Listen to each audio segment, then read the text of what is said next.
Hi guys आज हम आपको जो स्टोरी सुनाने जा रहे हैं वो हमें प्रशांत ने भेजी थी। ये जुड़वा भाइयों की खतना स्टोरी है।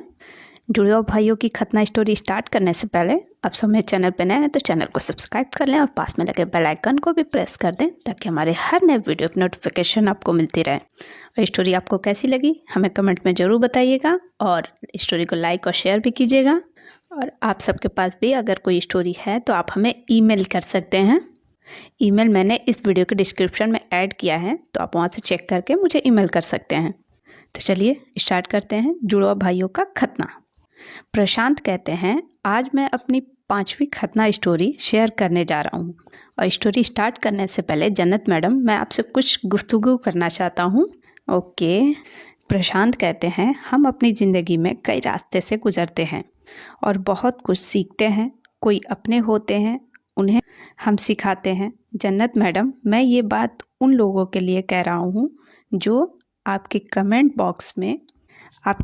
बॉक्स के आड़ में बहुत ही बेतुके लफ्ज़ों का इस्तेमाल करते हैं और जब मैं उनका कमेंट पढ़ता हूँ तो मुझे ये लगता है कि इन लोगों ने ज़िंदगी में कुछ सीखा ही नहीं है।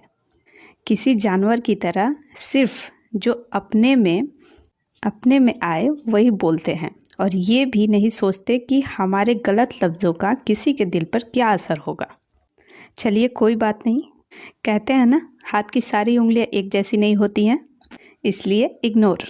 आगे प्रशांत कहते हैं आज मैं उन 2 जुड़वा भाइयों की खतना स्टोरी शेयर करने जा रहा हूँ जिनकी ज़िंदगी में एक ऐसा पड़ाव आया जहाँ उन्हें ना चाहते हुए भी अपना खतना करवाना पड़ा और ये मानना पड़ा कि खतना कोई गलत काम नहीं है। दोस्तों ये कहानी हमें प्रशांत ने भेजी है। ये बात हम पहले ही बोल चुके हैं लेकिन फिर से बोल रहे हैं क्योंकि कहानी स्टार्ट करने जा रहे हैं। ये रियल लाइफ स्टोरी प्रशांत के दोस्त जो जुड़वा भाई हैं उनकी है। प्रशांत बताते हैं कि उनकी सेकंड खतना के बाद वो अपनी पढ़ाई और जिम में बिजी थे। जब प्रशांत की उम्र 20 साल की थी तब उनकी दोस्ती नरेश और सुरेश नाम के 2 जुड़वा भाइयों से हुई जो उम्र में प्रशांत से 2 साल छोटे थे और वो दोनों भी पढ़ाई और जिम में मेहनत किया करते थे। नरेश और सुरेश के परिवार में उनकी माँ, बहन और मौसी जो उनकी चाची भी लगती थी और चाची का एक छोटा बेटा, सभी लोग साथ में एक छोटे से घर में किराए पे रहते थे। नरेश और सुरेश दोनों ब्राह्मण परिवार से थे और उनके पिता और चाचा इस दुनिया में नहीं थे और घर की हालत भी ठीक नहीं थी, जिस वजह से घर चलाने के लिए उनकी माँ और मौसी किसी शॉप पे पैकिंग का काम करते थे। नरेश और सुरेश ने दोनों ने मिलिट्री ज्वाइन करने की जिद दिल में ठान रखी थी और दोनों भाई दिल में यही सपना लिए हुए रात दिन पढ़ाई और जिम में मेहनत करते थे ताकि उन्हें अच्छी नौकरी लग जाए और घर के हालात अच्छे हो जाएं। फिर दोनों भाइयों ने काफ़ी मेहनत कर मिलिट्री रिक्रूटमेंट के लिए अप्लाई किया और कुछ दिन बाद उन्हें एग्ज़ामिनेशन लेटर आया और दोनों टेस्ट देने के लिए मुंबई से पूना के लिए रवाना हो गए। टेस्ट के 1 हफ्ते बाद दोनों प्रशांत को मिले। तब प्रशांत ने नरेश और सुरेश से पूछा कि अब कहाँ जा रहे हो ट्रेनिंग के लिए। प्रशांत के सवाल से सुरेश और नरेश दोनों के चेहरे उतर गए और उनकी आंख भर आई। तब प्रशांत ने उन्हें दोबारा पूछा कि क्या तुम्हारा सिलेक्शन नहीं हुआ है। तब उन दोनों ने कहा कि हाँ नहीं हुआ है सिलेक्शन और शायद हम जिंदगी में कभी मिलिट्री की नौकरी के बारे में सोच भी ना पाएं। तब प्रशांत ने उनसे कहा कि दिखाओ तुम्हारा डिस्क्वालिफिकेशन नोटिफिकेशन। तब प्रशांत ने उनसे पूछा कि बताओ तुम्हारा डिस्क्वालिफिकेशन नोटिस मुझे भी दिखाओ, मैं भी तो देखूं क्या प्रॉब्लम है। और जब प्रशांत ने नोटिस देखा तो प्रशांत ने हंसते हुए कहा कि यार ये तो टेम्प्ररी डिस्क्वालिफिकेशन है, इसमें कोई बड़ा प्रॉब्लम नहीं है। तब नरेश ने कहा कि ये छोटा प्रॉब्लम ही हमारा बड़ा प्रॉब्लम है। दोनों की मेडिकल सर्टिफिकेट पे फाइमोसिस मेंशन था और गवर्नमेंट रूल के चलते प्रॉब्लम सॉल्व करने के लिए दोनों को 3 महीने का समय दिया हुआ था। तब प्रशांत ने दोनों से कहा कि यार ये तो मामूली बात है और इसमें आप दोनों को इतना सोचना क्या है, बस एक छोटी सी सर्जरी ही तो है मेडिकल सर्टिफिकेट में। प्रशांत की सारी बातें सुनने के बाद नरेश और सुरेश ने कहा कि यार प्रशांत, हम हमारा सिर कटवा सकते हैं पर सर्कमसिजन या खतना के बारे में सोच भी नहीं सकते हैं। आगे प्रशांत कहते हैं, जन्नत मैडम, अब यहाँ से इस कहानी में एक ऐसा मोड़ आया कि नरेश और सुरेश के बारे में कुछ और बातें डिटेल में बताना बहुत ज़रूरी है और उनकी कहानी सुनने वाले सारे दोस्तों अब कुछ बातें ध्यान से सुने और समझे कि इस कहानी को सुनने का मकसद क्या है। नरेश और सुरेश, इन दोनों भाइयों ने बाहर की दुनिया नहीं देखी थी। वो दोनों बचपन से पूजा पाठ करना, कभी किसी गैर हिंदू से दोस्ती ना करना, इन सारी बातों को फॉलो करते हुए बड़े हुए थे।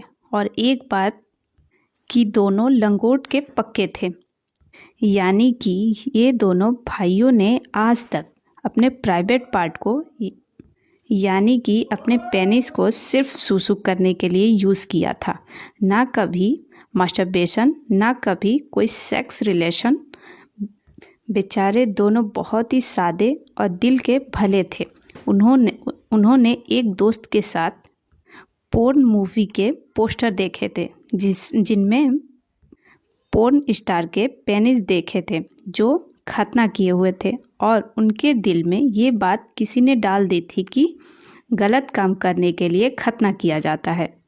स्टोरी आगे सुनाने से पहले प्रशांत एक और बात कहना चाहते हैं, जितने भी लोग इस स्टोरी को सुन रहे हैं उनसे, कि दोनों के दिल में मुस्लिम धर्म के लिए बहुत नफरत थी, क्योंकि उनके चाचा 1992 के हिंदू मुस्लिम दंगों में बेवजह किसी बात पर मार दिए गए थे, जिस वजह से उनकी चाची विधवा बन गई थी। इस सारी कंडीशन में उन दोनों को खतना ही फाइमोसिस का फाइनल इलाज है। ये बात बताना प्रशांत को ज़रूरी लगा और प्रशांत ने दोनों भाइयों को कहा कि अगर आप लोग फाइमोसिस का इलाज नहीं करोगे तो मिलिट्री सर्विस में कैसे जा पाओगे। फॉरस्किन के फाइमोसिस रिंग को हटाना ही पड़ेगा, और फिर आप लोग को लगता है कि कोई और रास्ता है या कोई डॉक्टर है जो आपकी मदद कर सकता है तो जल्दी करना, क्योंकि आप दोनों के हाथ में सिर्फ 2-2.5 महीने का समय ही बचा है और खतना करवाना चाहते हैं तो मैं तुम दोनों की हेल्प कर सकता हूँ। मैंने भी खतना करवाया है और मुझे नहीं लगता है कि इस वजह से कोई प्रॉब्लम होती है, ऐसा प्रशांत ने कहा। प्रशांत और नरेश सुरेश की बातें नरेश सुरेश की चाची छुपकर सुन रही थी, और जैसे ही प्रशांत ने खतना की सलाह दी तो वो गुस्से से सामने आई और प्रशांत को कहने लगी, तू पागल है क्या, जो हमारे बच्चों को कुछ भी अनाप शनाप गंदी बातें सिखा रहा है? क्या तू हमारा धर्म भ्रष्ट करना चाहता है? मौसी को चिल्लाते हुए सुनकर नरेश सुरेश की मम्मी भी आ गई और उसने नरेश सुरेश की मौसी को एक थप्पड़ जड़ दिया और कहा कि मनोरमा, क्या तू पागल है जो प्रशांत के साथ ऐसे बात कर रही है? मैं प्रशांत को और उसकी फैमिली को कई सालों से जानती हूँ, वो बहुत अच्छे लोग हैं। लेकिन थप्पड़ खाने के बावजूद भी मौसी शांत नहीं हुई और कहने लगी कि ये लड़का हमारे बच्चों का औजार मुसलमानों जैसा कटुआ बनाना चाहता है। नहीं चाहिए हमें ऐसी नौकरी। उसकी बात सुनकर नरेश सुरेश की मम्मी ने गुस्से में खुद का सिर जोर से दीवार पे पटक लिया। मम्मी का गुस्सा देखकर सभी शांत हो गए और प्रशांत अपने घर चला गया। फिर अगले दिन सुबह नरेश सुरेश प्रशांत के घर आकर प्रशांत को सॉरी कहने लगे और कहा कि प्रशांत, तुम्हें मम्मी ने बुलाया है, मम्मी तुमसे बात करना चाहती हैं। तब प्रशांत ने कहा कि तुम चलो, मैं कॉलेज से घर आते हुए शाम को घर आ जाऊंगा। फिर प्रशांत ने ये सोचा कि इस झंझट में ना ही पड़े तो अच्छा है। लेकिन उसी वक्त प्रशांत के दिल में ये भी सोचा कि अगर दोनों को मिलिट्री की नौकरी नहीं मिली तो दोनों का नुकसान हो जाएगा। फिर दोपहर के वक्त कॉलेज से घर आते समय प्रशांत नरेश सुरेश के घर चला गया और बाहर से दरवाज़ा ठोका और पूछा कि क्या कोई है। तब अंदर से चच्ची ने दरवाज़ा खोला और प्रशांत को कहा कि अंदर आ जाओ। फिर प्रशांत ने देखा कि चच्ची तो घर पे अकेली हैं। उस पर प्रशांत ने कहा कि मुझे नरेश सुरेश की मम्मी ने बुलाया है और अगर मम्मी घर पे नहीं हैं तो फिर किसी और वक्त मैं आ जाऊंगा।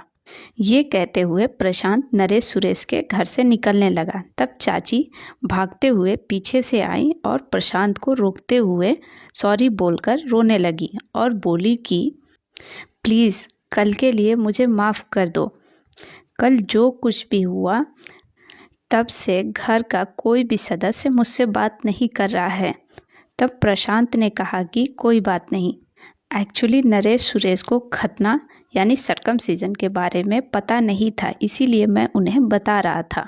फिर चाची ने प्रशांत से कहा कि मुझे भी थोड़ा समझा दो, मैं तो गांव में पली बड़ी हूँ और हमारे हालात हमें गांव से दूर शहर में ले आए हैं।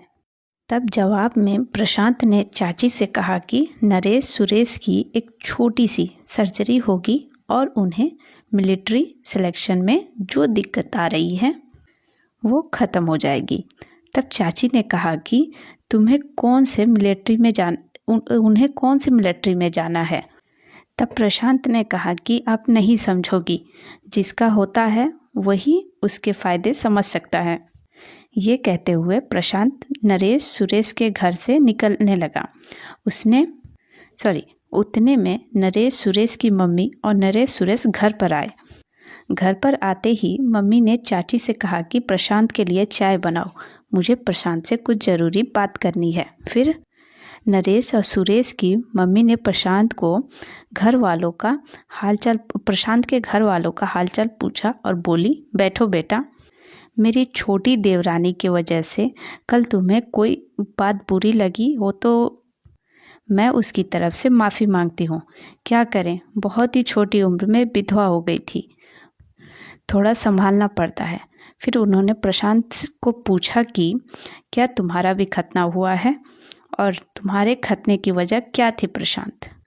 तब प्रशांत ने कहा कि मैंने मेरे कई दोस्तों से सुना था कि खतना सेहत के लिए अच्छा होता है और मैंने कई साल स्विमिंग भी की है, तो थोड़ा साफ सफाई में अच्छा होता है, इसलिए करवाया। तब नरेश सुरेश के मम्मी ने कहा कि प्रशांत, आज तक मैंने रात दिन जो मेहनत मजदूरी की है वो सिर्फ मेरे बच्चों की परवरिश के लिए की है और हमारे पास कोई बैंक बैलेंस है नहीं, ना कोई ज़मीन जायदाद, बस भरोसा है तो नरेश सुरेश के नौकरी का। फिर उन्होंने कहा कि हम आज तक सिर्फ समाज के बंधनों में जीते आए हैं, लेकिन मैंने सोचा है कि आज मैं अपने बच्चों को आगे बढ़ने से नहीं रोकूंगी। फिर 2 मिनट के बाद नरेश सुरेश की मम्मी बोली कि प्रशांत, मेरे बेटे की मदद कर दे, लेकिन जब तक उनकी नौकरी पक्की नहीं हो जाती प्लीज़ बाहर किसी को कुछ बताना नहीं। फिर नरेश सुरेश की मम्मी ने दोनों को बुलाया और कहा कि मैं तुम्हारे साथ हूँ, मेरे बच्चों, और प्रशांत भी तुम्हें सपोर्ट कर रहा है।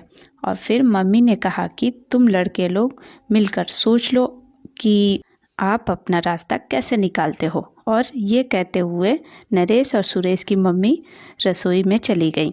फिर नरेश और सुरेश ने प्रशांत को कहा कि यार, घर से तो परमिशन मिल गई, अब आगे कैसे क्या करना है। घर में ज़्यादा पैसे भी नहीं हैं कि डॉक्टर या किसी हॉस्पिटल की फ़ीस दे सकें। उस पर प्रशांत ने मुस्कुराते हुए कहा कि थोड़ा टाइम दो, कुछ करते हैं। फिर अगले दिन प्रशांत ने मुन्नी दीदी को फ़ोन लगाकर सारी बात बताई और पूछा कि जीजू कुछ कर सकते हैं। उस पर मुन्नी दीदी ने कहा कि प्रशांत, तेरे जीजू तो अपने साले साहब की हर तमन्ना पूरी करने के लिए बेताब रहते हैं, लेकिन मुझे लगता है कि इन 2 भाइयों के मामले में अगर हेल्प भी करना है तो थोड़ा संभल के करना होगा, क्योंकि ये हिंदू मुस्लिम के चक्कर में फंसे हुए लोग हैं। तब प्रशांत ने जवाब दिया और कहा कि नहीं दीदी, ऐसी कोई बात नहीं है। उनकी मम्मी ने उन्हें परमिशन दी है और उन दोनों को खतना करवा के ठीक होने के बाद दोबारा टेस्ट देने जाना है। फिर जीजू की परमिशन मिलने के बाद प्रशांत ने और नरेश सुरेश ने आने जाने का गाड़ी भाड़ा और रास्ते में खर्च के लिए पैसे लिए और प्रशांत ने अपने घर में ये कहा कि नरेश सुरेश के रिलेटिव के यहाँ शादी है, तो वो भी उनके साथ हफ्ते भर के लिए जा रहा है। मुन्नी दीदी के घर जाने के बाद नरेश सुरेश दोनों दीदी के घर का नाश्ता पानी से इनकार करने लगे और प्रशांत को साइड में ले जाकर कहा कि हम कहीं और से नाश्ता करके आ जाते हैं। तो उस वक्त प्रशांत को नरेश सुरेश पर बहुत गुस्सा आया था, मगर उसने अपने गुस्से का इजहार नहीं किया, बल्कि प्रशांत ने उन दोनों से कहा कि ठीक है, आप दोनों नाश्ता करके आइए, तब तक मैं अपनी मुन्नी दीदी और जीजू के साथ बात करता हूँ।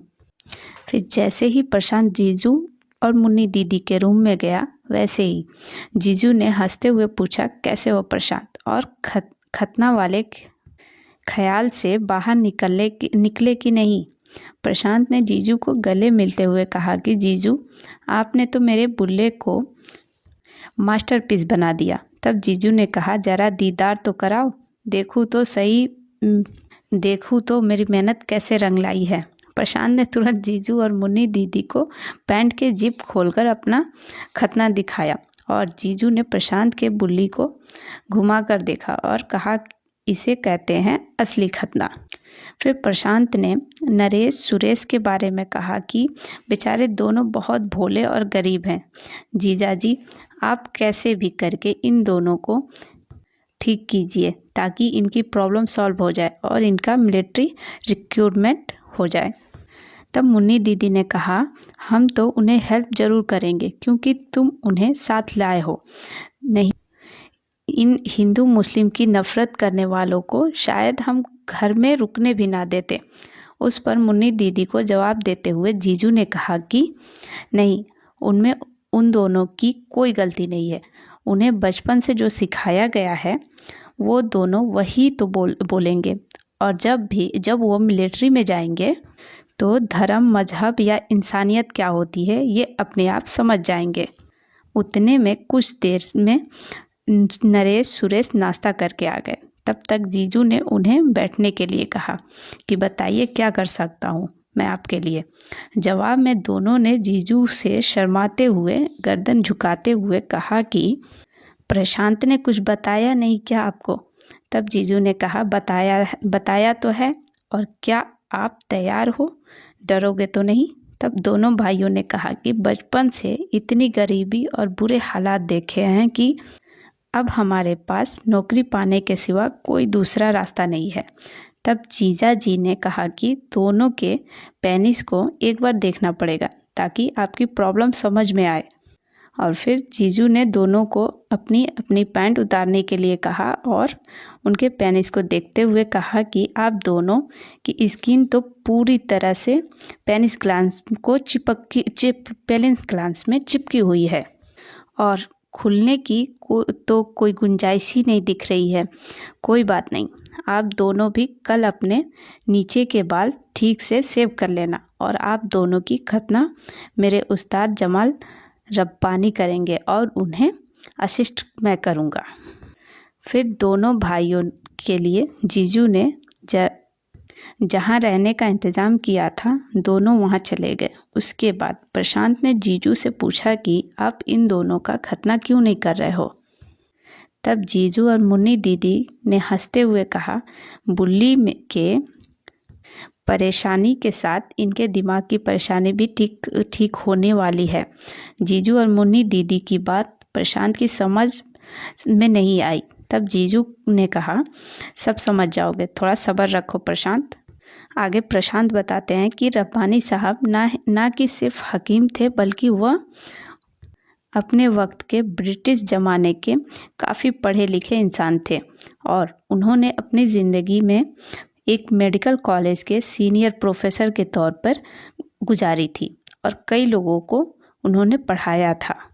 फिर दूसरे दिन नरेश सुरेश अपने नीचे के बाल सेव कर नहा के जीजू के रूम में आ गए और उनके आने के कुछ ही समय में रब्बानी साहब भी आ गए। प्रशांत कहते हैं कि रब्बानी साहब की उम्र 70 से ज़्यादा की थी, लेकिन वो बहुत मजबूत थे और उनके चेहरे पे एक अलग ही चमक थी। रब्बानी साहब कुर्सी पे बैठते हुए नरेश सुरेश से बोले, कैसे हो बच्चों?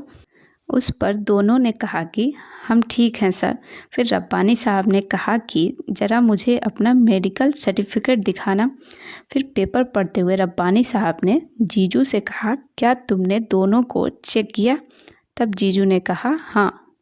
फिर रब्बानी साहब ने दोनों को कपड़े उतारकर सामने खड़े रहने के लिए कहा और बोले, अरे यार, ये तो इंसान है और तुमने मुझे बताया कि दोनों हिंदू हैं और जितना मैं समझता हूँ मुझे तो ये इंसान के बच्चे लग रहे हैं। तब नरेश सुरेश को एहसास हुआ कि हमसे कुछ गलती हुई है और ये हमें कुछ बताना चाह रहे हैं। उस पर दबी आवाज़ में दोनों ने पूछा कि क्या हुआ सर, क्या हमारा खतना नहीं हो सकता? क्या हमसे कोई गलती हुई है? उस पर रब्बानी साहब ने कहा कि आप दोनों मिलिट्री ज्वाइन करने वाले हो और अपने परिवार के साथ आपको अपने देश की भी जिम्मेदारी उठानी है। बच्चों, तो बताओ, अगर हिंदू मुस्लिम करते हुए जियोगे तो क्या खाक देश को संभालोगे? मुझे जवाब दो। रब्बानी साहब के सवालों से नरेश सुरेश की आंखों से आंसू निकलने लगे और दोनों ने जीजू और मुन्नी दीदी से माफ़ी मांगी। फिर उनका मूड चेंज करने के लिए जीजू ने दोनों भाइयों से कहा कि प्रशांत का खतना देखा या नहीं, कितना मस्त से आ गया है। और जीजू ने प्रशांत को कहा कि ज़रा दोनों को डेमो दिखा दो। फिर रब्बानी साहब और जीजू के खतना की सारी तैयारी कर दी और प्रशांत को बाहर रुकने के लिए कहा और कुछ ही देर में दोनों की खतना कर दी गई। और पट्टी बांधने से पहले जीजू ने प्रशांत को अंदर बुलाया और दोनों के पेनिस को दिखाते हुए कहा कि रब्बानी साहब ने अपने तजुर्बे से दोनों की लो एंड लूज तरीके से फॉरस्किन हटाई है और दोनों की बुल्ली की नस, या जिसे बुल्ली का सील भी कहा जाता है, उसे भी हटा दिया है, जिस वजह से जब पेनिस सॉफ्ट होगा तब इनके बुल्ली की ऊपरी यानी कि पेनिस ग्लैंड्स पूरी तरह से ढका रहेगा और जब इनकी बुल्ली टाइट या सेक्स करने के लिए तैयार होगी तब स्किन पूरी तरह से पीछे जाएगी और बुल्ली को टाइट खतना वाला लुक आएगा। और ख़ास बात यह है कि इनका पेनिस हेड हमेशा ड्राई रहेगा, जिस वजह से इन्फेक्शन का कोई टेंशन नहीं रहेगा। फिर रब्बानी साहब ने जाते हुए कहा कि बच्चों, अगर कुछ दिन लंगोट में नहीं लुंगी में रहना पड़ेगा। खतना के 4-5 दिन बाद प्रशांत और नरेश सुरेश घर लौट के जाने लगे। उनकी माँ उनका बेसब्री से इंतज़ार कर रही थी और चाची की आंखों में प्रशांत के लिए गुस्सा या कुछ और दिखाई दे रहा था। दोस्तों, प्रशांत कहते हैं कि खतना स्टोरी में जीजू और रब्बानी ऐसे इंसान हैं जिन्हें सच में इंसानियत की कदर थी और उन्होंने नरेश सुरेश की हेल्प की ही नहीं बल्कि उन दोनों जुड़वा भाइयों को नई सोच और नई ज़िंदगी दी थी। प्रशांत कहते हैं, जन्नत मैडम आपका शुक्रिया। और बस नरेश सुरेश की खतना स्टोरी यहीं ख़त्म होती है। आप सबको स्टोरी कैसी लगी हमें कमेंट में ज़रूर बताइएगा।